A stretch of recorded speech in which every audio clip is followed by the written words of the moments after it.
বাংলার মানুষ তো ওই দিনে বুঝে গেছে যে এই দিন আজাহারি হুজুরের সাথে হাত মিলানোর কারণে আপনার সুন্নি হুজুরদের ইমান চলে গেছে। পুনরায় তওবা করে ইমান আনতে হয়েছে। সেদিনে বুঝে গেছে আপনারা সুন্নিরা কোনোদিনও এক হতে পারবেন না এবং এক হয়ে বিরোধীদের সাথে লড়াই করতে আপনারা পারবেন না। 12 তারিখ যখন সমাবেশের ডাক দিছে আপনাদেরকে উদ্দেশ্য করে না আসার জন্য কেউ বলে নাই। সব বাংলাদেশের সকল পেশা শ্রেণীর মানুষকে আহ্বান করেছে ওই মিটিংয়ে আসার জন্য, কিন্তু আপনারা আসেন নাই।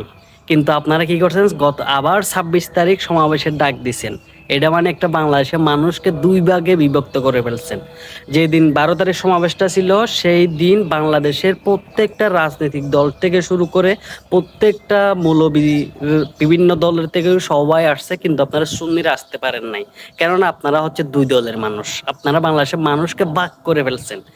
বাংলাদেশের মানুষ ওই দিনে বুঝে গেছে যেদিন নাকি হাত মিলানোর পরিমাণ চলে যায় একটা মানুষের সাথে, একটা ইহুদের সাথেও হাত যদি হিংসা করা হয় তাহলে একটা মানুষের ইমান চলে যায় না, আর একটা মুসলমানের সাথে হিংসা করার পর আপনাদের ইমান চলে যায়। তাহলে ওই দিনে বাংলার মানুষ বুঝে গেছে আসলে আপনারা কি রকম সুন্নি, কি রকম মুসলমান, কি রকম নবী প্রেমিক মানুষ এবং কি রকম আল্লাহর বান্দা আপনারা। সময় থাকতে ভালো হয়ে যান, সময় থাকতে ভালো হয়ে যান।